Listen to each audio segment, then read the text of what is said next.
voit sur des cartes d'exploitation, enfin de recherche minière, pétrolière, etc., des cartes de permis de recherche, ou les plans de développement intégral qui seront décidés, alors soit dans les capitales, soit aujourd'hui en France dans les métropoles. Ce qu'on voit, c'est des trapèzes, c'est des carrés, c'est des points d'attention prioritaires, des zones d'aménagement différées, enfin tout plein de figures géométriques dédiées à telle ou telle activité économique. Donc en aucun cas, en fait, dans cette conception de l'espace, du territoire, un territoire peut simplement être un espace de vie. Il doit forcément remplir une fonction, jouer un rôle donc utile au système de production globale, que ce soit extraire, transformer la matière extraite, transporter cette matière extraite, à l'autre bout de la chaîne, fabriquer des marchandises dans des zones industrielles, les vendre dans des zones commerciales, héberger la force de travail de consommation dans des zones résidentielles, la divertir dans des center parks à Roibon ou ailleurs par exemple, et pour ceux qui n'ont vraiment pas de chance, recevoir les déchets dans les zones poubelles. Dans ces polygones, ces trapèzes et ces ronds parfois aussi, on les fait figurer, donc, quoi qu'il arrive, comme s'ils étaient vides de gens, de vie. Marie-Stella Samp justement parle de l'imaginaire du désert. En Amérique latine, c'est vraiment quelque chose qui est très pertinent. Ici, finalement, enfin, disons en Amérique latine, ça saute aux yeux parce qu'on utilise toute cette phraséologie de la conquête de désert, etc. Mais finalement, ça peut aussi être appliqué aux autres contextes, c'est-à-dire qu'on ne se préoccupe pas du tout des personnes qui vivent sur les territoires, on ne se préoccupe pas du tout non plus de tout ce qui peut être construit sur un territoire donné en termes d'organisation collective, d'activité, de mode de vie, de production locale. Souvent, ces grands projets d'extraction provoquent des exodes, en tout cas dans les pays du Sud. Ils provoquent des exodes parce qu'ils rentrent en compétition avec les habitants locaux pour l'usage d'un certain nombre de ressources essentielles, comme l'eau, la terre, etc. Par exemple, le seul complexe minier de Yanacocha au Pérou, donc on extrait l'or, est autorisé à pomper jusqu'à 900 litres d'eau par seconde, alors que en fait, la capitale régionale, donc Cajamarca, qui est de la région où est installé ce projet, enfin, cette entreprise minière, est obligée de rationner l'eau potable, et donc il y a 300 000 habitants dans cette ville. Et donc elle rentre en compétition pour l'usage des ressources et mettent en danger les sources de subsistance. Ils défigurent les paysages, donc rendent complètement un territoire méconnaissable, voire complètement inhabitable quand ils provoquent les pollutions les plus graves. Là, toujours au Pérou, puisque j'en parlais, presque la moitié des terres de communautés paysannes sont concédées à des projets miniers. Donc on demande vraiment où est-ce qu'il reste de la place pour vivre. Je vais essayer de accélérer, parce que j'ai encore vraiment beaucoup trop de choses à dire. Hein? Tu as encore un quart d'heure. Un quart d'heure. Alors, soit je vous parle des emplois, soit je parle du développement, soit je parle des besoins, Bon, les emplois, c'est... Ouais. Ça intéresse beaucoup les élus. Les emplois toxiques. Les emplois toxiques. Ouais. Bon, je pense que je vais pas... ce que je vais vous dire, vous le savez déjà. Mais globalement, que ce soit dans le sud ou dans le nord, donc la propagande des entreprises, quand les opposants locaux commencent à faire trop de vagues, donc il faut venir avec tout le discours pour rendre les projets acceptables, parce que sinon, finalement, parfois, on espère toujours qu'il n'y ait pas besoin de passer par on espère, les entreprises espèrent qu'il n'y ait pas besoin de passer par cette case. Mais en tout cas, voilà, quand il faut convaincre les populations, on va toujours, les entreprises arrivent avec un discours qui met en avant les avantages économiques. Alors, en matière d'extraction d'hydrocarbures, par exemple, on va parler de l'indépendance énergétique. Donc, en attendant que ça fasse cette indépendance visée, fasse baisser le prix de l'énergie. On parle toujours de développement, alors que évidemment, dans les pays du Sud, c'est peut-être l'argument central, mais ici aussi, on parle de développement local, développement territorial. Et évidemment des emplois. Donc les emplois, surtout les emplois locaux. Et ces promesses, je trouve, en tout cas dans les cas que j'ai pu connaître correspondent rarement à la réalité. Pour donner un petit exemple, avec un collectif local en Seine-et-Marne, on est allé vérifier les promesses d'emplois locaux qu'avait fait une entreprise qui était en train de forer du pétrole donc dans le département de la Marne. Et donc, effectivement, on a constaté une création d'emplois. Il y avait un emploi local, celui du gardien. Tout le reste, donc il y avait une vingtaine de personnes sur site, donc c'était un site en phase d'exploration. Tout le reste de l'équipe venait d'ailleurs. Enfin, il y avait des Hollandais, des Américains, et donc la société de forage qui est une Aquafor, pour ne pas la nommer, qui se déplace avec son équipe. Elle a son équipe qualifiée, spécialisée, qui suit la foreuse un peu partout où il y a forêt en France et ailleurs. Donc ce qu'il faut savoir, c'est que c'est surtout en phase de mise en exploitation des sites, donc de construction, des usines de traitement, le fait de poser le cratère dynamique quand il est en silo vert par exemple, ou préparer la plateforme pétrolière, etc. C'est surtout dans cette phase-là qu'il y a effectivement une création d'emplois. Là encore, ce n'est pas dit que ces emplois seront locaux. En général, les activités extractives sont de plus en plus technicisées, de plus en plus mécanisées.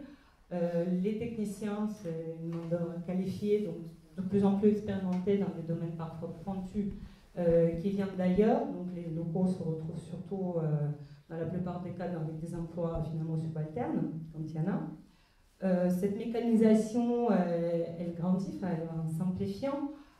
Au Chili, par exemple, qui est un très grand pays minier, le premier producteur de cuivre, entre 1980 et 2004, il y a une très importante croissance de l'extraction de métaux, donc jusqu'à 240% pour le cuivre, par exemple. Et cette croissance s'est vue accompagnée d'une chute de plus de 30% du nombre d'emplois dans le secteur. Donc ça permet de mesurer, disons, une tendance générale. Après, évidemment, chaque cas de figure est particulier. On nous parle aussi d'emplois induits, donc c'est tous les emplois pas directement créés par l'entreprise, mais qui vont être créés du fait qu'elle s'installe. Comme par exemple, je ne sais pas quelle promesse Variscan vous fait ici, mais en Sarthe-et-Mayenne, il parle de promesse du travail pour des plombiers et des électriciens. Donc, Sarthe, je sais pas, en tout cas, c'est ce qu'on a entendu quand nous étions là-bas. Et donc, c'est une région agricole, notamment connue pour la production de poulets fermiers. On se demande si c'est une invitation à changer de métier pour ces éleveurs, parce que justement ils sont un peu inquiets parce qu'il y a la campagne de prospection, donc ils ne savent pas s'ils vont pouvoir laisser les poules à l'air libre, comme ils font actuellement, parce qu'il y aura du survol par un hélicoptère, etc. Donc ils se posent des questions. L'hôtellerie, la restauration aussi peut-être, Alex. Oui, c'est ça, ouais, pour diverses choses. Des campings. Des campings. Ah oui, du tourisme industriel, pardon. Et en général, si on compare, disons, ces emplois induits, enfin directs ou indirects, avec tout ce qui risque d'être perdu, disons, à cause de l'installation de ces entreprises, que ce soit agriculture, tourisme, et toutes les activités locales qui risquent d'être perturbées par les transformations quand il y a l'installation d'une compagnie extractive sur un territoire, eh bien le solde, la plupart du temps, est nul, voire négatif.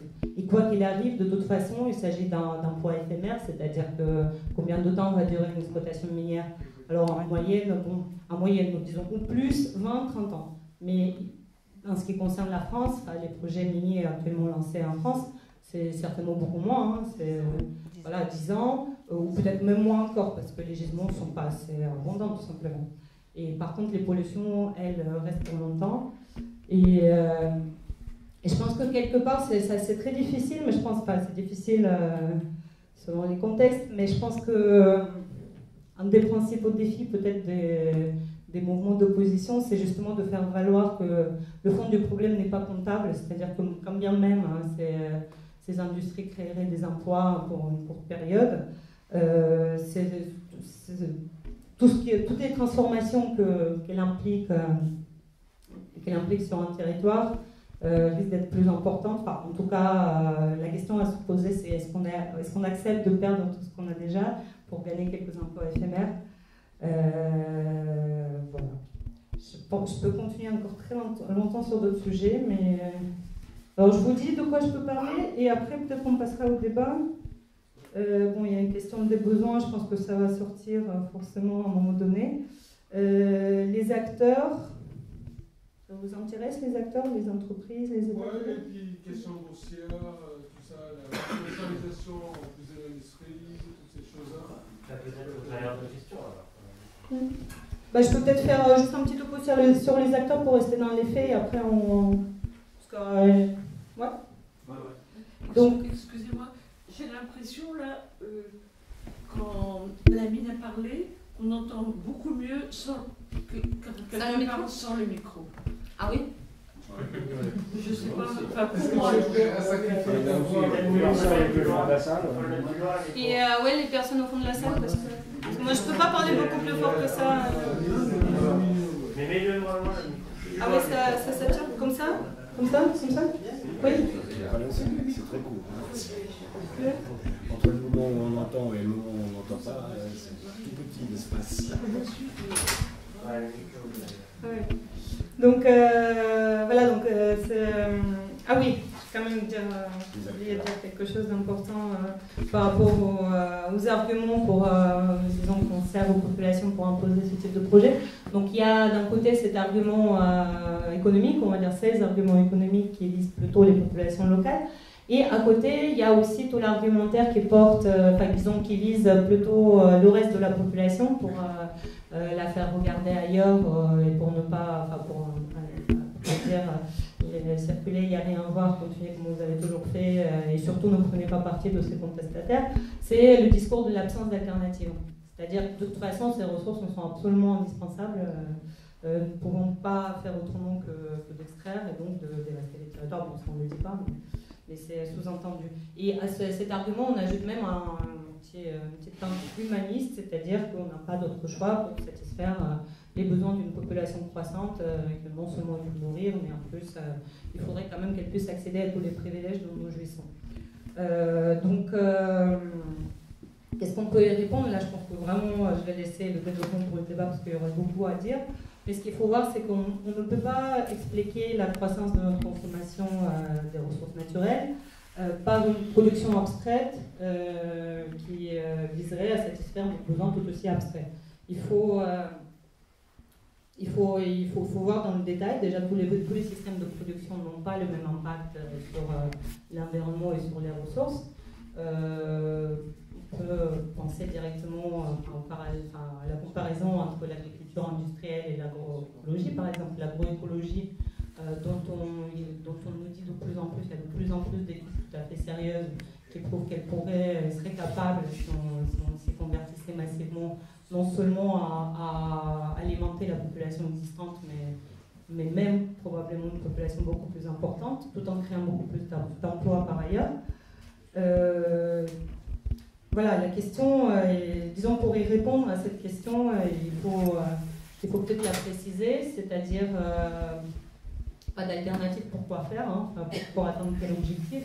Et une partie de la réponse, c'est qu'effectivement, si on veut ne rien changer et surtout continuer à produire de plus en plus d'objets périssables, non réparables, sophistiqués, incompréhensibles, etc., et donc consommateurs de matière, donc là, effectivement, il n'y a pas d'alternative. Mais si on déplace un peu le curseur, si on revoit l'ordre de priorité, si on est prêt à questionner la place de l'économie dans notre vie, par exemple, de tous ces besoins, comprendre un petit peu comment ces besoins sont aménagés par ceux qui vendent ces marchandises, etc.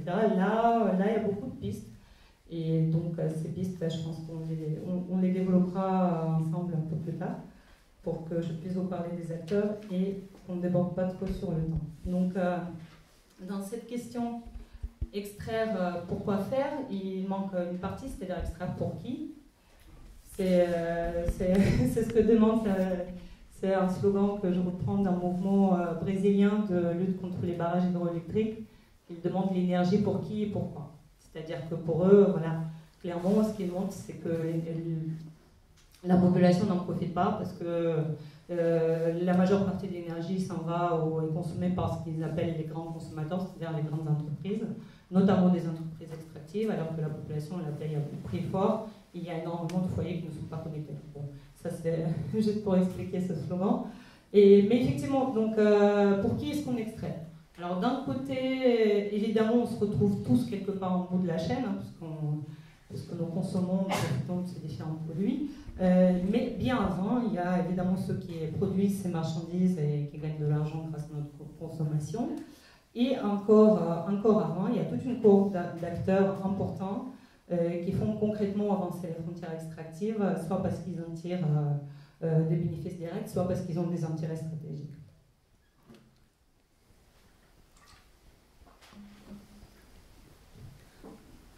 Donc, il y a évidemment toutes les grandes entreprises extractives, pas directement extractives. Je vais vous épargner la liste et la première de tous les noms, mais il faut juste retenir qu'on parle de très très grandes entreprises, parmi les plus grandes du monde. Ce n'est évidemment pas le cas de Variscan, on y reviendra. C'est une particularité du secteur minier que de faire aussi appel à énormément de petites entreprises dites juniors, donc vous le savez bien.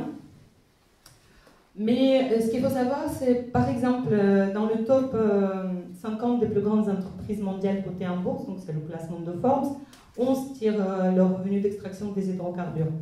Si on élargit un petit peu, donc si on regarde le top 500, on en trouve 31 de plus, et ainsi que de nombreuses entreprises minières qui ne sont pas toutes d'ailleurs originaires de pays occidentaux. Mais pas seulement, donc on trouve aussi les fournisseurs de services pétroliers ou gaziers, comme par exemple Schlumberger ou Halliburton, des fournisseurs de gaz, des producteurs, mais aussi des extracteurs des matériaux de construction, comme Lafarge, Saint-Gobain, etc. On peut aussi penser à toutes les sociétés qui transforment les ressources naturelles, donc les transformateurs intermédiaires, et notamment le pétrole, donc en fait, intermédiaires, les agrochimistes, Monsanto, Syngenta, etc., les chimistes généralistes qui vont produire des plastiques, des pigments, des intrants agricoles, encore des semences OGM, donc qui travaillent aussi avec la matière première, des producteurs de gaz industriels, etc., etc. Et donc ce qu'on voit, c'est que ces acteurs ne partagent peut-être pas les mêmes intérêts en tout point, c'est-à-dire qu'un groupe pétrolier va faire de meilleures affaires quand le prix de pétrole est haut l'industrie pétrochimique, par exemple, quand le prix du pétrole descend. Mais quoi qu'il arrive, il n'y en a aucun qui est intéressé à ce que ça s'arrête, évidemment. Et surtout, on ne peut pas s'arrêter non plus aux industries purement extractives. Ce qu'il faut voir, c'est qu'il y a aussi tout plein d'autres acteurs qui interviennent dans ces filières. Donc il y a des transporteurs, il y a des constructeurs, il y a des gestionnaires d'infrastructures de stockage et de transport dédiés. Il y a par exemple aussi des fabricants des équipements comme des débarquements, des porte-cabines spécifiquement conçus pour travailler avec les matières premières, des vraquiers, ces énormes navires qui transportent jusqu'à 400 000 tonnes de matière. Donc certains de ces navires sont conçus pour transporter telle ou telle matière spécifique, comme les céréales, le charbon, le phosphate, le butane, etc. Et évidemment, on ne peut pas parler du marché des matières premières sans évoquer les négociants. Donc là, les négociants, il y en a de deux types. Donc il y a les négociants physiques, c'est-à-dire des intermédiaires qui vont acheter les matières premières, la stocker, la revendre et l'acheminer jusqu'à la destination finale. Donc là aussi, il s'agit de très grandes sociétés dont certaines vraiment ont construit de véritables empires qui vont des sites d'extraction jusqu'au point de vente. On peut penser à ce qu'on appelle le quatuor ABCD, c'est alors AMD, Bunge et Cargill par exemple, et Dreyfus, ou encore des entreprises comme Vitol ou Nord qui sont de très grandes entreprises, ou Glencore. Et donc à côté il y a des traders papier. Donc les traders papier c'est des spéculateurs qui interviennent sur le marché financier de produits dérivés. Alors les marchés financiers en général de produits basés sur les matières premières, qui sont les produits dérivés, donc qui portent sur une production future, ou les fonds indiciels et d'autres. Je me suis embrouillée, désolée. Donc qui interviennent sur les marchés financiers de produits dérivés basés sur les matières premières, comme des contrats à terme qui portent sur la production future, ou par exemple les fonds indiciels. Et donc il y a tout le secteur de la finance des matières premières, y compris les bourses des matières premières qui sont elles-mêmes des entreprises, y compris les fabricants des robots, parce que ce qu'il faut savoir, c'est que ces traders papier ne sont pas tous des personnes physiques. Il y a aussi des robots à haute fréquence qui passent des opérations, qui effectuent des opérations financières, qui sont aussi fabriqués à base de métaux, de pétrole, etc. Et en passant par la presse spécialisée, les éditeurs de logiciels financiers, etc., etc. Et évidemment, il y a aussi tous ceux qui investissent, que ce soit pour financer les projets ou pour spéculer, donc les fonds moto évidemment, mais aussi les banques. Donc on peut citer les bien connus BNP, Société Générale, Crédit Agricole en France, donc il y en a beaucoup d'autres, les fonds de pension, les sociétés d'assurance, etc., etc. Donc il y a vraiment énormément d'acteurs. Et si vous n'en avez pas marre des chiffres, je voudrais vous en citer quelques-uns de plus. Il y a une question, je pense. Si vous oubliez le principal aussi, l'armement. Ça arrive. Bien sûr. Ouais, après dans ce que j'ai cité tout à l'heure, c'était uniquement les acteurs les plus directs. Derrière, il y a toutes les industries, qui fabriquent des choses à partir de matières premières. Là, évidemment, l'armement occupe une de première place. C'est un des premiers parce qu'il est sur le terrain pour maintenir l'ordre parfois. Évidemment, ça j'ai appris. Et donc, le désordre. Donc, si on additionne les bénéfices des exploitants, alors seulement de l'extraction. Des exploitants d'hydrocarbures et de métaux, de matériaux de construction, des équipementiers, des agrochimistes et tous les transformateurs que j'ai cités plus haut. Donc on arrive pour un total de 322 sociétés qui figurent dans le top 2000 de Forbes, c'est-à-dire seulement les plus grandes entreprises et seulement les entreprises cotées en bourse, à des chiffres aussi astronomiques que donc 500 milliards de bénéfices pour 9 000 milliards de dollars de chiffre d'affaires. Et on peut aussi donc ajouter à ça les gains des 10 plus grands négociants, donc ça c'est 250 milliards de dollars en 2012 pour 1200 milliards de dollars de chiffre d'affaires cumulé. Donc peut-être ça ne parle peut-être pas comme ça, mais on peut comparer ces chiffres au PIB cumulé de 119 pays les plus pauvres, donc sur 189 au total. Donc 119 pays les plus pauvres peuplés de 964 millions d'habitants. Donc là, en 2014, leur PIB cumulé s'élevait à 4 000 milliards de dollars. Donc là, on avait 9 000 milliards plus 1 200 milliards, voilà, pour donner un ordre de grandeur. Alors évidemment, toutes les entreprises ne sont pas toutes grandes, donc on peut parler du rôle des entreprises minières dites juniors, donc, qui sont généralement petites, ne disposent pas de moyens conséquents et qui sont créées avec l'objectif de s'introduire en bourse, de détenir un gisement, donc de chercher à prouver que ce gisement est intéressant, de faire beaucoup d'annonces dans la presse, etc., pour faire monter les actions en espérant se faire racheter par une entreprise plus grande. Donc c'est typiquement ce qui se passe avec Maristan. Après, il y a certaines compagnies juniors qui finissent par exploiter, mais c'est plutôt rare. Et donc ce que je voulais juste ajouter sur ce point, c'est qu'il ne s'agit pas seulement d'acteurs privés, justement. Dans le secteur minier et pétrolier notamment, il y a de très importantes entreprises publiques. Et même si on regarde, donc on regarde les classements non pas en termes financiers, mais en termes de capacité, donc en termes de production des réserves de capacité de raffinage, ce qu'on voit, c'est que la tête du tableau est occupée par des entreprises publiques qui sont au niveau mondial. Donc, par exemple, la saoudienne Saudi Aramco est le premier pétrolier mondial, et donc c'est une entreprise 100% détenue par l'Arabie Saoudite. En l'occurrence, il y a aussi l'Iranian Nioc, donc là aussi, donc deuxième position devant ExxonMobil, qui est le premier pétrolier privé. On peut penser à la CNPC chinoise, on peut penser à la PDVSA au Venezuela, qui sont aussi devant Shell et BP, etc. etc. C'est pas exactement pareil dans le secteur minier, c'est un petit peu moins important.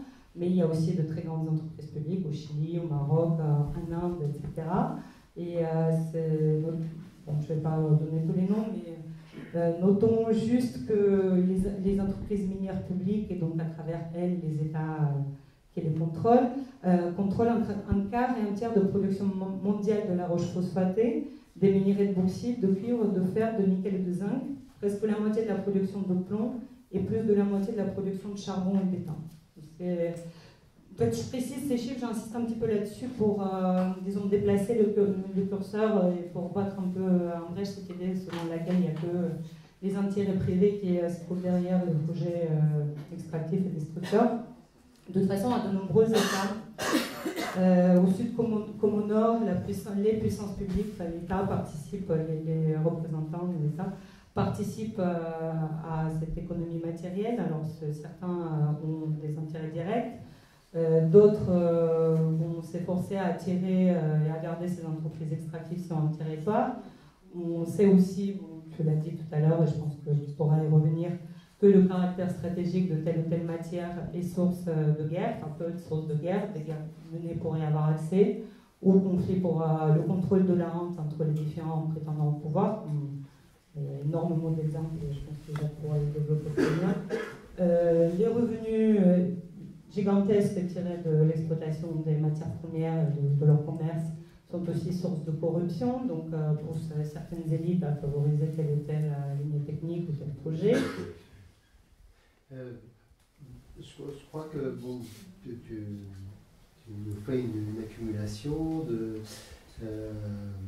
ce qui m'intéresse, si tu veux, c'est dans les lobbies, puisque ce sont les lobbies que tu as bien montré là, que apparemment, si je comprends bien, vu le nombre d'industries en fait, extractives qui existent, c'est eux les plus grands lobbies en fait, dans le monde. Oui, c'est pas loin d'être les plus grands lobbies, avec la finance et la banque. Ouais.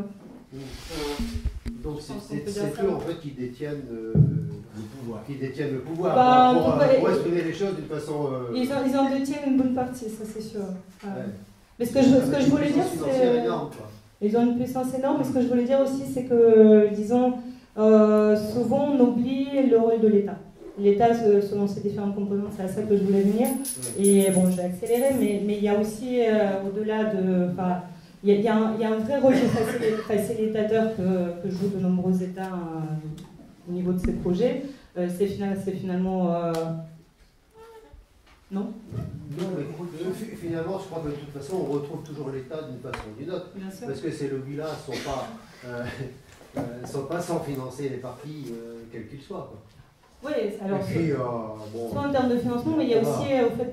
Les réseaux d'influence. Et les réseaux d'influence. Elles ont acquis une telle puissance, une telle surface financière, qu'elles ont de quoi largement influencer les politiques publiques, oui, à travers leur réseau d'influence. Il suffit de voir comment ça se passe au niveau de l'Europe.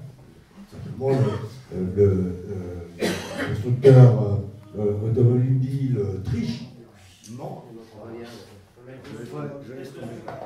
Donc un constructeur automobile est pris en flagrant délit de mensonge, et qu'est-ce que fait la Commission européenne? Elle relève les taux de pollution. Donc on pourrait parler de Fukushima si mais donc en fait les gouvernants sont vraiment au service de ces multinationales. Ils sont copains, surtout ils ont fait les mêmes écoles et ils ont fait les mêmes schémas. Oui, voilà, donc, même sans faire les gouvernement, ils vont être dans le conseil d'administration d'une boîte privée aussi. Ce qui pose quand même fondamentalement le problème du fonctionnement démocratique. Et justement, bon, ça a été évoqué tout à l'heure, mais je pense qu'alors en plus on le vit en direct vraiment ici au sein du collectif Edouard Lidoul et des diverses associations, puisque pour information, mais j'en profite, je ne vais pas m'entraîner, mais donc j'en profite pour informer un certain nombre de personnes. Edouard Lidoul, à travers l'association Avenir et Vigilance, avait porté un référé à valeur suspensive au tribunal de grande instance de Saint-Brieuc par rapport au survol par des hélicoptères ou des petits avions donc équipés d'antennes pour des acquisitions géophysiques, des antennes qui envoient des ondes jusqu'à 200 mètres de profondeur, donc ça peut quand même un peu décharger. Donc on avait posé un référé, entre autres justement parce que ce genre d'expérience n'avait été faite que dans des régions à faible densité de population, type Canada ou à La Réunion, etc., mais que dans des zones à forte densité de population, il n'y a aucune étude qui a été faite sur ces ondes. Ce qui est extraordinaire, c'est que, en fait, donc, le collectif a été débouté. On a pris en plus une amende de 4 000 €, ce qui est une première en France. Non. Les frais. Non, on n'a pas une amende, on ne peut pas dire qu'on a une amende. On doit payer la partie adverse à la mesure de 4 000 €. Oui. On ne peut pas dire une amende. Une amende, c'est... on va dire une punition. On va dire une punition. C'est pas une punition, tu payes la partie adverse, tu vas en procès. Mais donc, en réalité, on a tous appris que la justice était le troisième pouvoir après l'exécutif et le législatif. Or, il se trouve que dans ce cas de figure, par exemple, donc le pouvoir judiciaire se couche devant la police administrative. Donc, et on peut voir que... Pardon ? C'est quand même pas le premier cas. Non, alors, mais quand même, moi ça me renvoie par rapport à tout ce que dit Anna, avec tout ce qu'on peut voir dans sur différents continents, notamment les continents du Sud, l'Australie, l'Afrique, l'Amérique du Sud, et dans des proportions qui ne sont pas les mêmes, évidemment, mais ce qu'il se passe avec ces multinationales, c'est qu'elles ont ce pouvoir et que nous n'avons plus rien. Nous n'avons plus de pouvoir. Et ça, lorsque nous parlons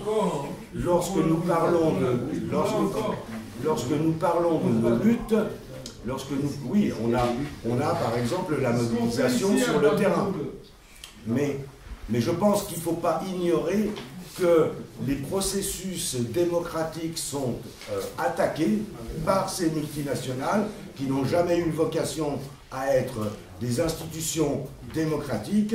Et je pense d'ailleurs, pour aller un peu plus loin, que les fameux accords de libre-échange, dont un qui va être ratifié, celui qui a été passé entre la Commission européenne et le Canada en octobre 2013, il a été signé en octobre 2013, il devrait être ratifié là au printemps 2016, va signer la mort de la démocratie. Et va venir formaliser ce que l'ensemble ce que ces multinationales à l'échelle mondiale exercent déjà. S'il vous plaît, oui. J'ai une toute petite lumière à apporter à une de vos questions qui semble être cruciale sur la quantité de rayonnement que peut émettre. Je suis contre Projet, rassurez-vous, mais il faut s'informer. Tout le monde a entendu parler d'un petit appareil qu'on appelle un compteur Geiger qui sert à compter les particules radioactives. Il faut savoir dans le rayonnement hertzien ou autre, il y a des appareils qui servent aussi au rayonnement. Et une balise de détection style ce qui va nous prendre sur la tête équivaut à peu près à 2 balises de renvoi d'ondes des radiotéléphones. À peu près. C'est pas dramatique, mais c'est pas agréable du tout. Ça, c'est pour éclairer le côté un petit peu obscur de ces rayonnements.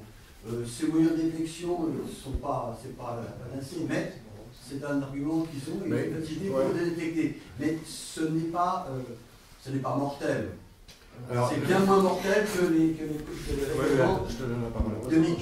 Mais est-ce que là, par exemple, dans les arguments, est-ce qu'on sait par exemple quels effets ça peut avoir sur des pacemakers, des personnes qui portent des pacemakers par exemple?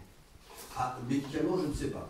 Je ne suis pas médecin, je ne sais pas. C'était un des éléments qui fait partie du référé par exemple. Je pense aussi qu'il faut prendre en compte, c'est pas seulement ça et ça, ou ça comparé à ça, c'est ça ajouté à tout ce qu'on a déjà d'ondes parmi nous, de cellulaires, de ceci, de résolution, de tout ce qu'on a, et de Linky qui arrive, où il y a des gens qu'on va avoir ajouter à ça. Et c'est ça qu'il faut, je pense, prendre en compte. Ce n'est pas ça comparé à ça.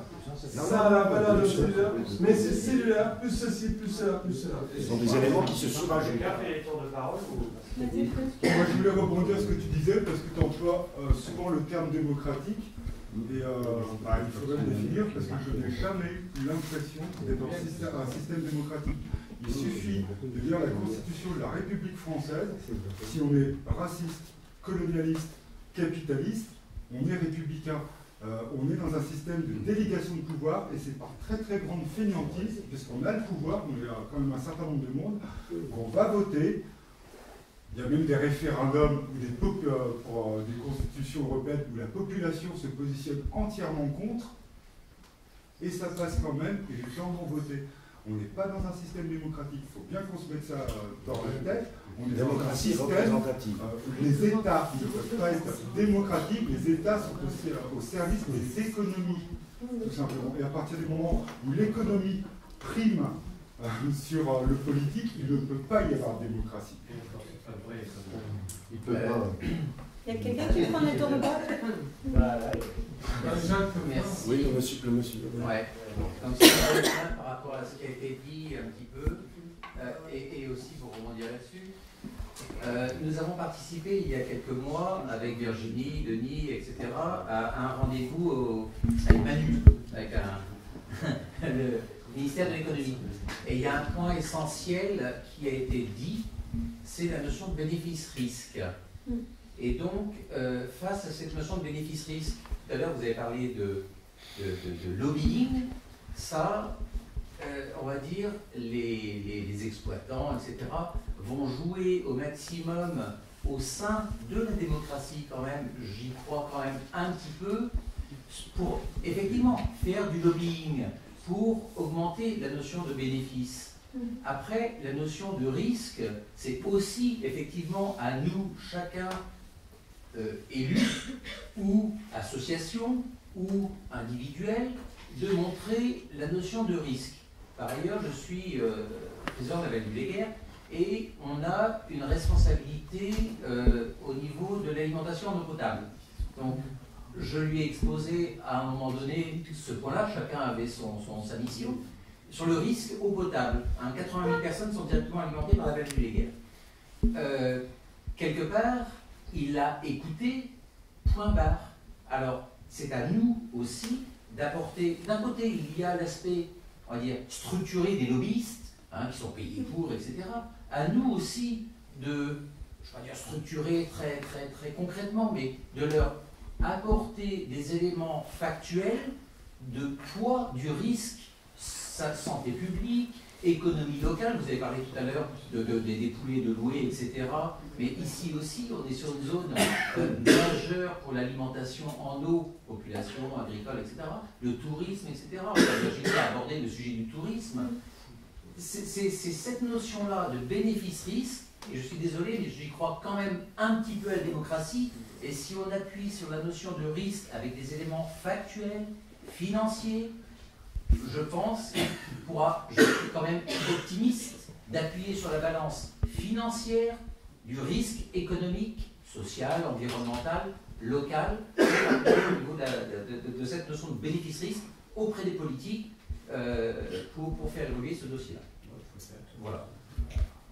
Alors, j'aimerais bien réagir par rapport à ce schéma-là de balance bénéfice-risque. Moi, je pense que c'est le gros danger dans lequel on peut s'embrouiller tous. Et en fait, chaque fois, on sera entubé dans cette histoire de bénéfice-risque. Parce que la notion de bénéfice, elle reste fixe. Par contre, la notion de risque, elle va être tout le temps quelque chose qu'on peut... C'est un curseur, on va bouger. Et on va citer encore l'exemple. Jacques vient de citer l'exemple, l'histoire des compagnies automobiles qui fraudaient, qui nous mentaient sur la qualité de l'air, et on baisse le risque. C'est-à-dire le risque, ça va être qu'est-ce que en fait les normes vont être. Et donc cette balance, elle n'est pas du tout, c'est une balance de marchands de poissons pourris. Pour moi, c'est ça. Et en fait, c'est important. Et on le fait dans beaucoup de sujets. Dans beaucoup de sujets, pour moi, on le fait. Et je pense que c'est une pente glissante. Et c'est important qu'on sorte de ce schéma-là. Et tout le temps, on va nous dire, c'est l'emploi, c'est la même chose. C'est la même chose qu'on nous a sériné, nous, en tant que ce soit élus ou population, tout le monde. En tout cas, on nous a dit, bah, ça peut régler les problèmes de l'emploi, les projets miniers. Et par contre, on a entendu des gens qui viennent de régions sinistrées dans le nord, qui nous ont dit qu'une mine, ça détruit de l'emploi, au début comme à la fin. Ça va détruire à l'installation comme à la fin. 250 000 emplois ont été détruits dans le nord, Pas-de-Calais, avec l'industrie minière. Et c'est une région sinistrée qui était obligée d'aller chercher un label UNESCO pour les terribles qui ont été. Et c'est quand même. Et c'est ça, quoi. Et moi, je pense qu'en fait, il faut qu'on s'en. On les fera visiter les mines par Il y a Anna qui voudrait intervenir. Demander la parole, si vous permettez. Non, je pense qu'il y a quelque chose de très juste que vous avez dit, c'est-à-dire que eux, enfin, les exploitants et aussi les fonctionnaires publics qui les appuient, enfin bon, fonctionnaires ou politiciens, il y a vraiment, ils basent l'argumentaire sur ce calcul bénéfice-risque. Mais sachant que finalement, l'important, c'est ce que vous avez dit, l'importance, le bénéfice l'emporte largement sur les risques. C'est-à-dire qu'on va surtout mettre en avant les bénéfices et les risques, finalement, bon, on les met parce que c'est le calcul économique, ça se passe comme ça.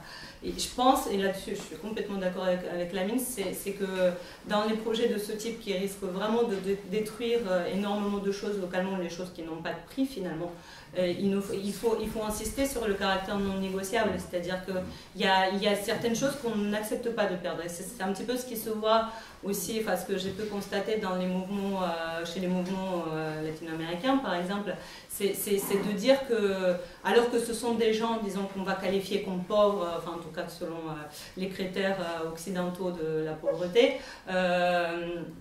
que ce sont des gens qui n'ont pas souvent accès je sais pas, aux services de base, à l'éducation, enfin bon, ça dépend. Et pourtant, ces personnes-là vont s'opposer aux projets qui sont censés leur apporter le développement, pas seulement les emplois, mais aussi des écoles, des hôpitaux, etc. On a déjà vu des communautés mettre dehors une mission médicale de l'État qui vient appuyée par, enfin, en fait, financée à moitié par l'entreprise parce qu'ils ne veulent pas d'un projet. Et je pense qu'il y a vraiment, ce que ça montre, c'est qu'il y a vraiment des choses qui ne se négocient pas, quoi. Et là-dessus, effectivement, c'est important de montrer que leurs projets sont risqués et sont dangereux, mais il ne faut pas les mettre en balance avec les bénéfices. Je pense qu'il faut rester juste sur le côté dangereux. Enfin bon, ça c'est mon opinion personnelle. Les politiques ne se fera comme ça. Anton. Ok, là, le problème de la démocratie, c'est qu'on n'en a jamais vu, donc personne ne sait à quoi ça ressemble.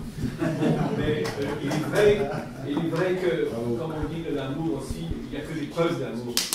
Et en démocratie, les preuves d'un contre-pouvoir sont nécessaires, sinon il n'y en a pas du tout de démocratie. Alors, il n'y en a pas vraiment dans la Constitution, mais dans les faits, il y a des contre-pouvoirs parfois qui agissent. Et ça peut être très localisé, et c'est la seule chose que nous avons. Mais ça peut aussi converger. Prise de parole.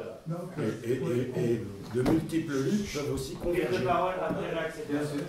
On parlait de bénéfice-risque, mais tout ceci est relatif du point de vue individuel ou d'un groupe. Nous n'aurons pas, nous, ici, les mêmes intérêts, les mêmes risques qu'une personne politique étant très très loin et ne voyant que du papier. Et d'autre part, ici dans la région, nous avons quand même un intérêt majeur qui est la ressource en eau, qui, d'après les dernières études, de l'eau mondiale, vient d'être classée comme une ressource des plus fragiles à 20 ou 30 ans, donc c'est très court. Et aussi de la futilité d'un gisement de Lockenwald dans l'économie mondiale extrapolé à la nuit des temps, qui correspondrait à 1 mois et demi de consommation mondiale de tungstène. C'est-à-dire que pour 1 mois et demi de consommation mondiale de tungstène, on détruirait irrémédiablement une région. C'est un bénéfice-risque. Oui. Ce qui est bon, là, faudrait pas qu'on parte sur des choses, mais qui rentrent pourtant en ligne de compte. Je le rappelais tout à l'heure, mais je pense qu'effectivement, cette perception entre les décideurs, comme ça, et puis les populations, là, il nous faut revisiter carrément, par exemple, ce qu'est un PIB. Aujourd'hui, lorsqu'il y a une catastrophe, c'est comptabilisé dans le PIB. Ça fait marcher les assurances, etc. Ça rentre dans le domaine de la croissance, alors que des richesses humaines, elles n'apparaissent absolument pas. Hein, on parle bien d'ailleurs même aussi de l'industrie de la culture. Il faudrait également peut-être redéfinir ce qu'est la notion d'intérêt général. Je pense qu'entre les décideurs qui, eux, ne voient justement que la planète comme étant un PIB, hein, il est évident que nous n'avons pas la même notion qu'eux, certainement, de ce qu'est l'intérêt général. Hein. Donc, évidemment, là, il y a des tas de valeurs, on va dire, à redéfinir parce qu'elles ont été détournées de leurs fondamentaux. Hein. Voilà. Est-ce qu'Anna pourrait nous donner des renseignements? Parce que je pense que les populations sont comme nous. Elles luttent contre l'extractivisme. Donc, comment est-ce qu'elles luttent, en fait? Sur les moyens d'action les moyens d'action, ouais, puisqu'on est, bon, je pense qu'on est à peu près convaincu qu'il y a beaucoup d'impact avec l'industrie minière. Ouais, comment ils s'y prennent, quoi? C'est vraiment très variable. Alors, généralement, il y a plusieurs stratégies qui se combinent. Donc, pour tout ce qui est juridique, procédure en justice, etc., quand les communautaires ont les moyens, ils essayent d'aller de ce côté-là. Là, ce qu'on voit, c'est ce que vous voyez aussi d'ailleurs, c'est que c'est souvent assez ingrat. C'est-à-dire qu'on engage beaucoup de moyens, aussi bien financiers qu'humains, du temps passé à monter des dossiers, à déchiffrer le jargon administratif, juridique, à chercher les avocats, etc. Donc finalement assez ingrat quand on perd, et c'est aussi ce que j'ai pu voir, c'est que c'est relativement ingrat, y compris quand on gagne. C'est-à-dire qu'il y a énormément de cas de figure, en tout cas de ce que j'ai vu en Amérique du Sud, et au Mexique, pour le coup l'exemple est mexicain que j'avais donné, où finalement on a beau gagner, ça continue quand même. Là, par exemple, je connais, il y a un village à San Luis aussi, dans une région mexicaine, qui est au fait une communauté qui a mené plus de 15 procès différents en fait, à l'entreprise qui a déjà détruit le village finalement. Mais bon, avant qu'elle s'installe, ils étaient déjà en procès contre cette entreprise. Ils ont gagné presque toutes les procédures et aujourd'hui il n'y a plus de village, il n'y a plus de montagne et continue. Donc en fait, bon, là c'est un cas d'impunité extrême, on va dire. Mais même dans les cas de figure où on gagne, tout est toujours très, disons, fragile, parce que même avec la loi par exemple qui interdit la fracturation hydraulique, la même loi, il y a des dispositions dans cette loi qui laissent la porte ouverte à la suite au fait. Et ça finalement quand on regarde les décisions en justice, c'est souvent le cas, en tout cas les grandes décisions. Les lois peuvent très bien être annulées sous la pression des lobbies, entre autres. Et puis aussi, tout ce qui est... ce qu'on peut voir souvent, c'est que les décisions importantes de la justice interviennent quand c'est déjà trop tard. Bon, après, je ne dis pas que c'est toujours le cas, il y a aussi eu des victoires, il y a aussi eu des... Ça serait bien de parler d'un pays où il y a un projet minier qui a été bloqué par la population. Justement, j'y viens. Donc en fait, ça c'est juste pour faire un petit point sur les actions de justice, qui est quand même c'est une stratégie largement utilisée. Et à côté, en fait, il y a tout ce qui sont des actions, disons, de terrain, plus directes, des obéissances comme on dit ici, mais là on utilise plutôt le terme action directe qui est ici un peu connoté. Et souvent c'est des occupations, alors des territoires concernés, des barrages côtiers, c'est très, en Amérique du Sud en tout cas c'est très utilisé comme moyen d'action, c'est vraiment couper les routes, ne pas laisser passer. Souvent, ces barrages se transforment en assemblée, c'est-à-dire que les gens vont se réunir, non seulement vont empêcher les véhicules de passer, enfin les véhicules de la mine, en l'occurrence, ou de l'entreprise pétrolière, mais aussi ce même lieu va devenir un lieu d'assemblée où il y a toujours une présence, où il y a souvent des débats, où on vient écouter des conférences sur les impacts possibles, où on va aussi développer, je ne sais pas, faire cuire du pain, manger, passer une nuit à jouer de la musique, etc. Donc c'est vraiment, ça c'est quelque chose qui est très fort, notamment en Argentine, mais pas seulement, dans d'autres pays aussi, on a connu ça. Après, il y a tout ce qui peut être sabotage des installations des entreprises, qui est aussi une pratique qu'on retrouve souvent. Toujours avec souvent en tout cas avec le souci de le faire proprement, c'est-à-dire qu'on va saisir le matériel, on va le remettre à l'entreprise. Disons que c'est jugé souvent comme préférable que juste de tout brûler, parce que pour sauvegarder de cette image de terroriste verte et qu'on colle très facilement et très rapidement à ce type de mouvement. Les autres sont pas terroristes. C'est ça qui est fou. Et après, il y a aussi un moyen qui a marché assez, qui a été assez, comment dire, qui est à la fois beaucoup essaimé et qui a fonctionné très bien au début et qui marche plus, en tout cas aujourd'hui en Amérique du Sud, c'est le référendum d'initiative populaire, c'est-à-dire une votation citoyenne, locale, convoquée par le mouvement, mais en respectant toutes les règles, disons, d'un référendum officiel. Là, quand le non est vraiment massif et quand on voit que 80-85% du fichier électoral s'est déplacé pour dire non, alors généralement là, ça n'a aucune valeur légale, mais alors soit le projet devient trop coûteux en termes politiques pour le gouvernement régional ou voire pour l'État quand c'est vraiment très important, soit l'action en bourse de l'entreprise chute tellement que ça devient... ça c'est intéressant d'ailleurs. Les consommateurs. Voilà, donc là c'est vrai que toutes les actions, en fait, en général, tout ce qui est fait en termes d'actions comme ça déstabilisatrices, d'opposition, peut souvent avoir un impact sur les actions de ces compagnies qui sont, en tout cas en phase d'exploration, sont quasiment toujours juniors, et donc en fait leur objectif c'est vraiment faire monter les actions. Donc tout ce qui peut toucher leur cours en bourse, en termes d'image notamment, est important. Ça ne veut pas dire qu'il faut forcément aller dans des actions super fortes, mais en réfléchissant en fait comment baisser son image, etc., et que ça soit connu, massif, et que ça attire l'attention, ça fonctionne assez bien. Et sinon oui,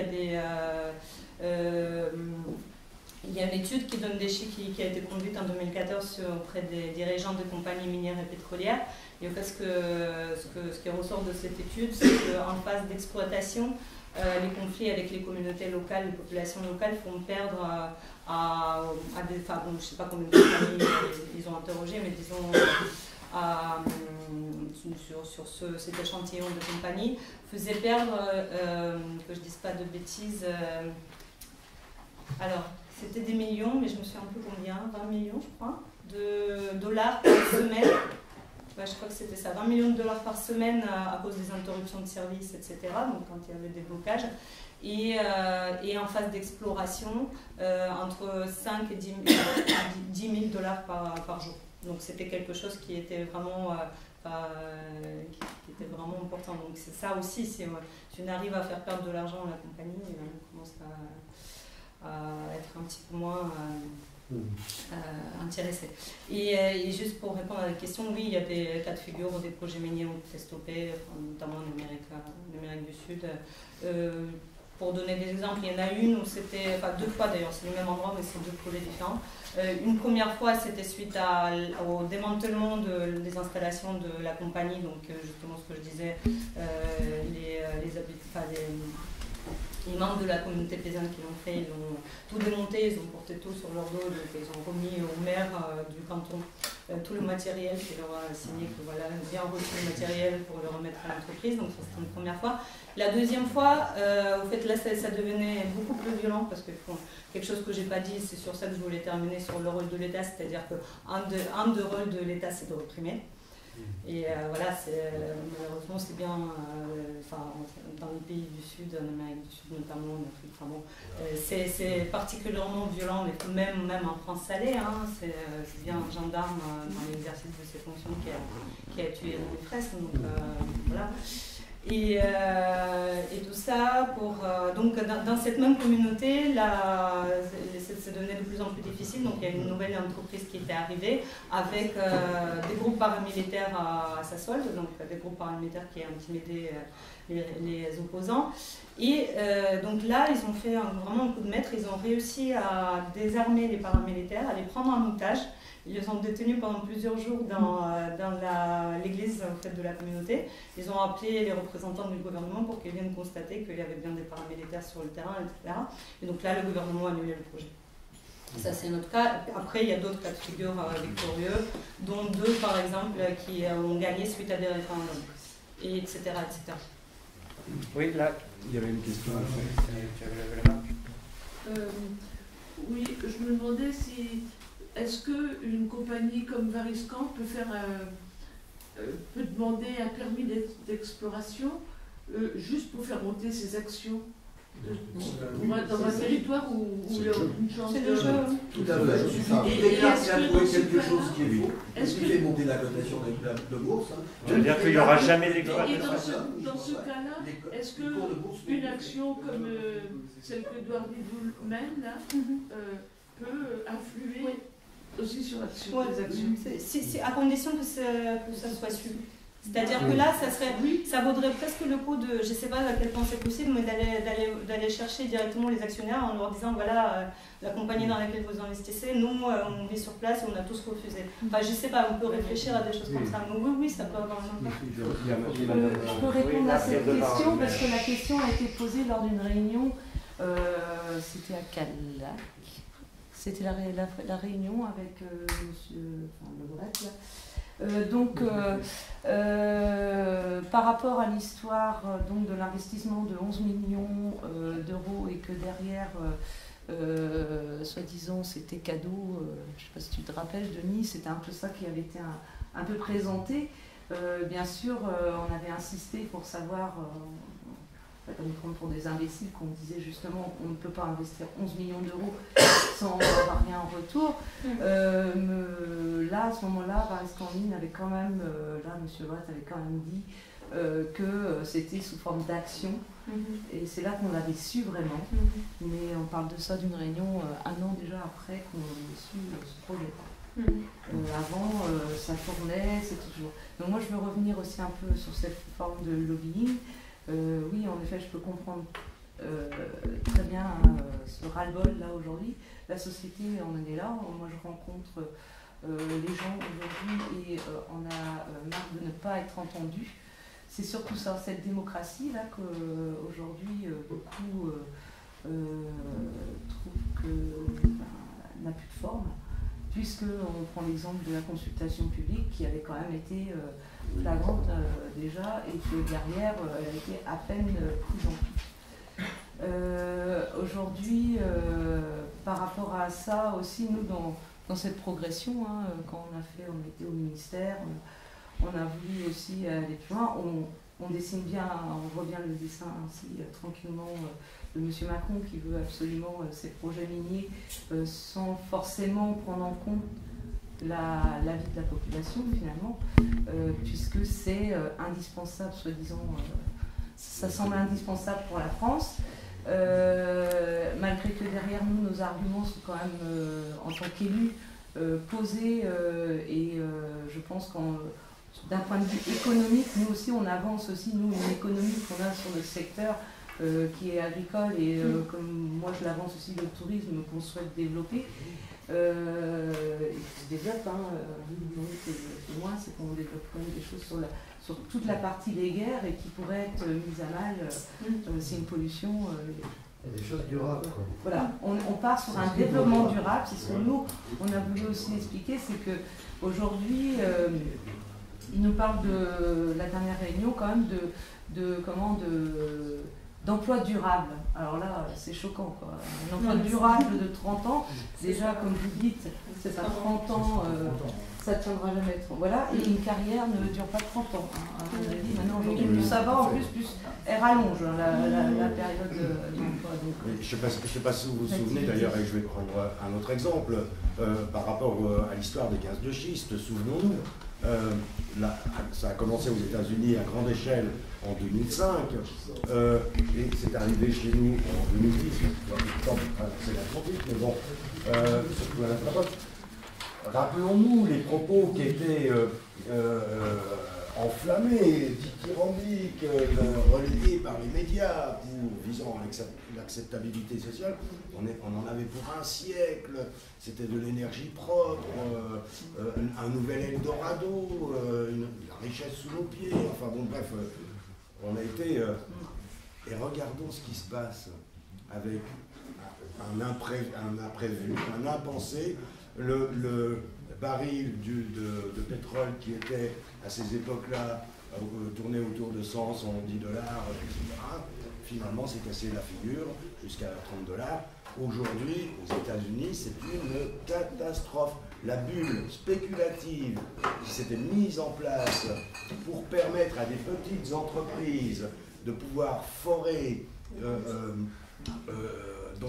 ces entreprises ferment à tour de bras. Des dizaines déjà de milliers d'emplois ont été supprimés.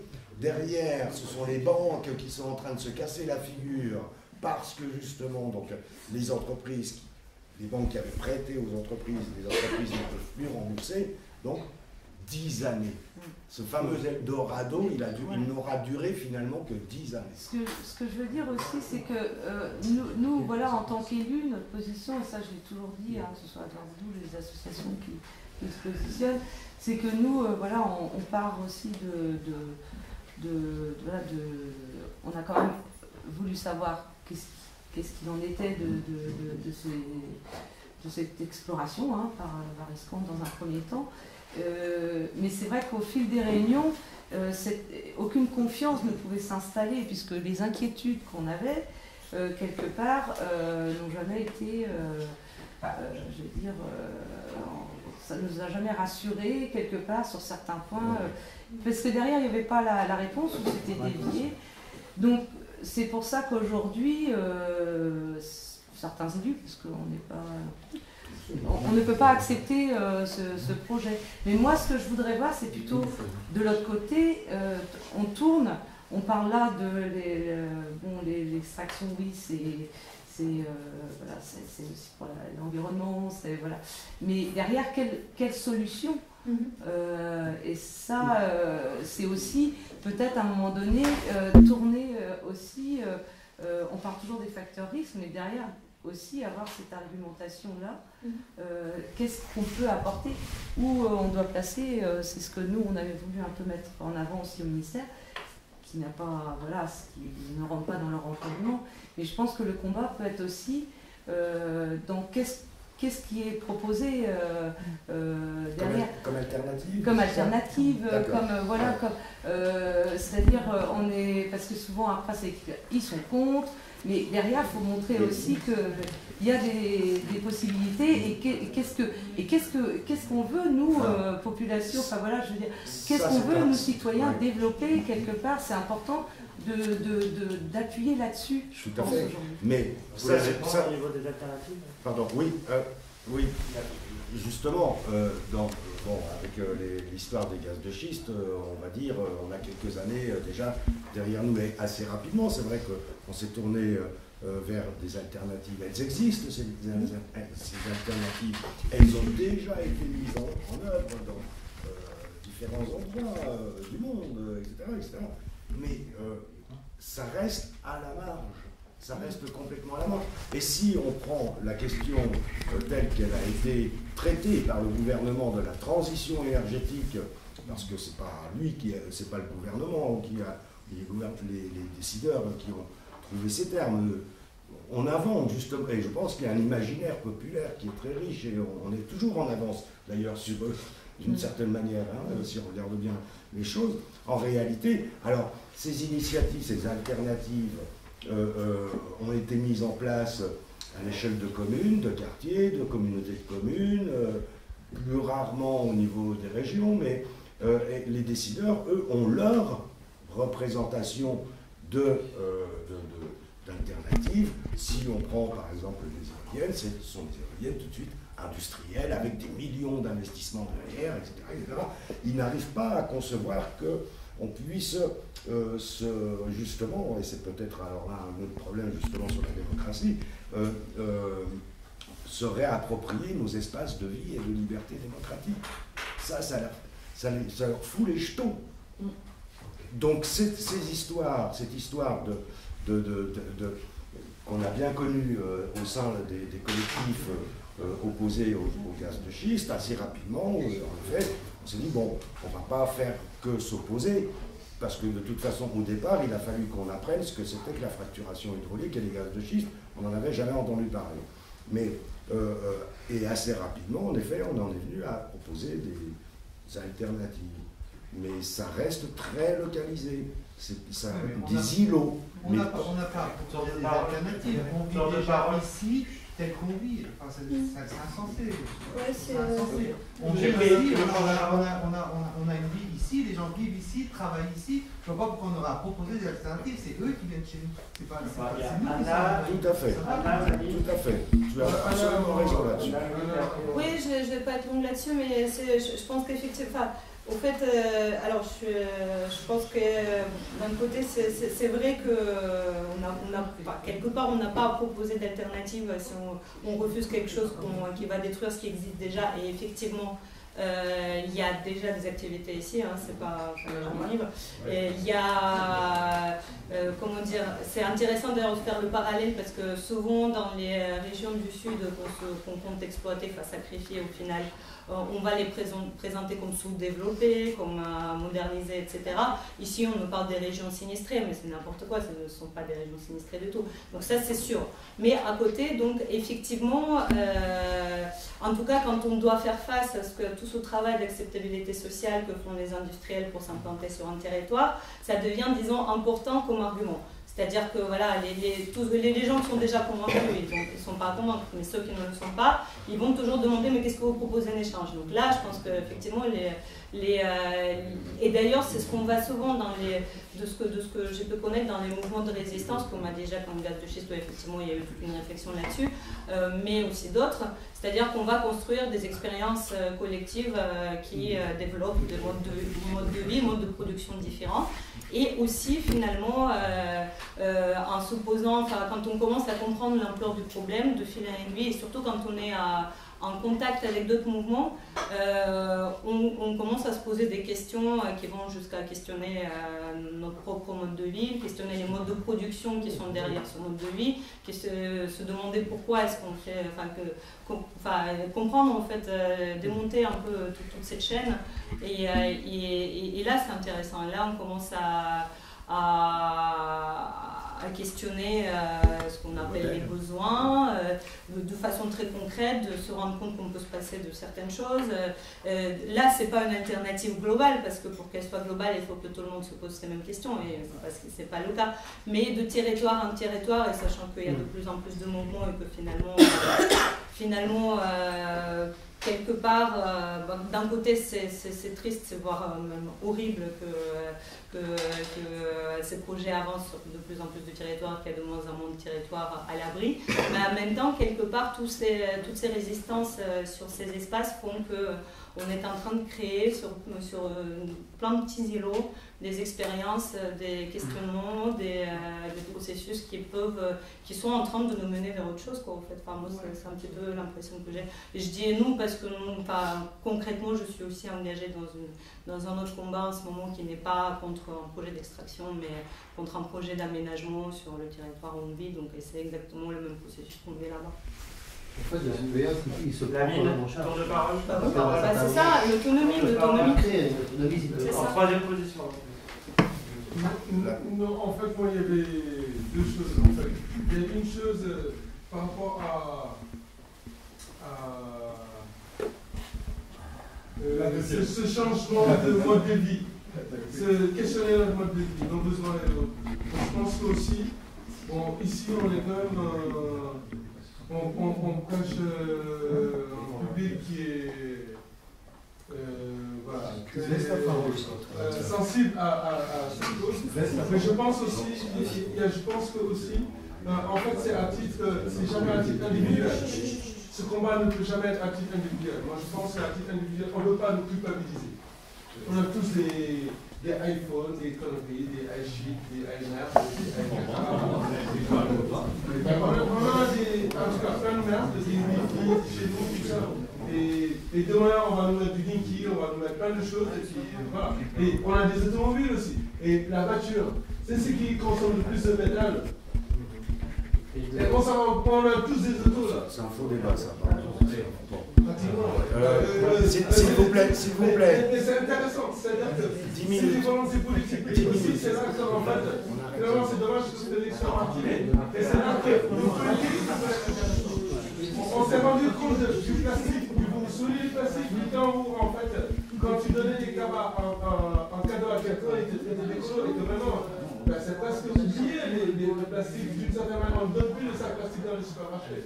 Bon, on peut, enfin, ça, en tout cas, il y a eu des choses. Mais c'est intéressant. Moi, je pense qu'il y a une chose. Non, mais il y a à côté de la plaque. La mine. Faudrait qu'on il y a l'autre chose. Par rapport à la lutte, par rapport à ce qu'elle a explosé, moi, je pense qu'on peut parler de toutes sortes de choses, de la puissance, de parler de la démocratie, tout ça. Moi, je pense qu'en fait, une chose qui est importante dans toutes ces compagnies-là, et dans leur mécanisme, et puis il y en a qui d'étudiants, il y a des gens qu'on a rencontrés, qui parlent en fait de la dimension de la résistance sociale. Là. Ici, sur le terrain, sur le projet, et ces projets ne se feront pas. Et donc, c'est important, en fait, cette mobilisation-là sur le terrain. Et c'est ça qu'il faut, je pense qu'il faut qu'on prenne en compte qu'il faut, quand on résiste, leur cours de bourse, là, ça se casse la gueule. Et les étudiants sont là pour à faire l'acceptation sociale et oublier. Voilà. Et moi je pense qu'il faut le rappeler que c'est important pour soi. Oui, mais c'est déjà dit. Moi, je voulais réagir pour ceux que je suis ça va vous parler derrière. Je voulais rebondir sur ce que disait Gwenaël, un truc hyper important. On n'a pas à se justifier de quoi que ce soit. Et moi, ça me dérange franchement, arrivé à notre niveau, que ce soit les élus ou qui que ce soit, d'avoir toujours un raisonnement basé sur l'économie du travail durable ou quoi que ce soit. À un moment donné, il y a peut-être d'autres valeurs dans la société.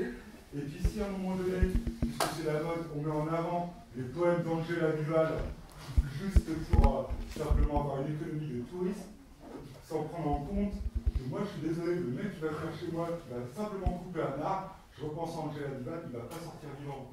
C'est quelque chose d'exceptionnel, c'est mes valeurs, j'en ai rien à foutre qu'il y ait une économie de tourisme, minerai ou quoi que ce soit, je ne vais pas me positionner toujours par rapport à une croissance et à une économie. Il y a d'autres valeurs, on est chez nous, on n'a rien demandé et on vient nous piller. Voilà.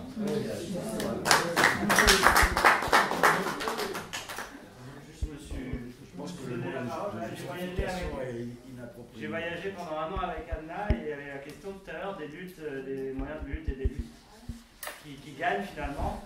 Et d'expérience, en fait, les luttes qui gagnent, c'est les luttes au sein desquelles on va le plus se respecter, c'est-à-dire qu'il y a toujours une composante plus ou moins radicale, une composante plus ou moins politique, une composante plus ou moins associative, des gens qui préfèrent passer par la voie juridique, des gens qui préfèrent passer par l'action directe, etc. Mais les luttes qui gagnent, finalement, c'est les luttes où chacune de ces composantes va se respecter, ce qui se passe sur la ZAD à Notre-Dame-des-Landes, finalement. C'est vraiment dans ce sens-là qu'il me semble... Alors, moi, je suis très contente que tu parles de la ZAD de Notre-Dame-des-Landes, parce que c'est le gros mot à ne pas sortir ici. Tellement ils ont peur qu'il y ait une ZAD sur la forêt. Et là, c'est vraiment énervant. Déjà parce que ce sont des gens, pour la plupart, qui ne sont jamais allés à Notre-Dame-des-Landes, qui ne sont jamais allés sur la ZAD. Et comme le disait Anna tout à l'heure, c'est exactement les alternatives ensuite qui peuvent se mettre en place à partir d'une lutte. Au tout départ, Notre-Dame-des-Landes, entre la ZAD et la CIPA, par exemple, ça ne s'entendait pas du tout. Hein. Mais alors, pas du tout. Donc, nous, au début, on les avait fait passer ici. Il y avait le groupe qui faisait passer la CIPA, il y avait le groupe qui faisait passer la ZAD. Et c'était dans des endroits différents parce que ça ne s'entendait pas. Et puis, ils ont appris à vivre ensemble. Le Parti Socialiste leur a fait un super cadeau, c'est-à-dire qu'ils ont envahi la ZAD au mois de novembre 2012. Et l'opération César. Et à partir de là, ils se sont dit, peut-être on est ensemble sur des mêmes projets, si on en parlait. Et hop, ils ont commencé à en parler. C'est pas facile tous les jours, c'est ce qu'ils disent régulièrement. Les derniers expulsables, les paysans historiques, si on peut dire, qui sont expulsables à l'heure d'aujourd'hui sur la ZAD, sur les terres qu'ils occupent depuis des années, ils disent que c'est pas facile tous les jours, mais est-ce qu'on a déjà vu une communauté de 300 pèlerins qui tous s'entendent à merveille? Bon voilà, on habite le Kenval, il n'y a pas beaucoup d'habitants, je ne pense pas que tout le monde s'entend à merveille. C'est pareil partout, je veux dire. Donc c'est obligé. Il n'empêche qu'ils ont eu un projet commun, ils se respectent, c'est fatigant, ils ont des réunions régulières, ils prennent du temps pour se parler, pour essayer de comprendre l'autre, et finalement ils évoluent ensemble. Et c'est pour ça que le projet d'aéroport ne se fera pas. Et moi je pense qu'ici c'est pareil. Et qu'il faut arrêter de nous dire oui, là, Barbidoul, ça va être une ZAD sur la forêt. Non, mais, déjà on l'occupe ici, c'est notre territoire. Donc pour l'instant, on n'a pas besoin que les gens extérieurs qui viennent. Et il faut rappeler que la ZAD s'est faite parce que les paysans locaux ont demandé à des gens de l'extérieur de venir les aider. Et ceux-là sont venus. Ils s'y sont installés. Oui, mais ça va plus loin que ça. On est déjà une ZAD. On est déjà une zone et on est en train de la défendre. Une zone défendue, on peut la défendre. S'il y a encore une ou deux questions et on termine dès 23h. Quels sont les impacts des traités internationaux de l'échange sur cet extractivisme? Oui, comme dirait Denis, c'est pratiquement une autre conférence de TAFTA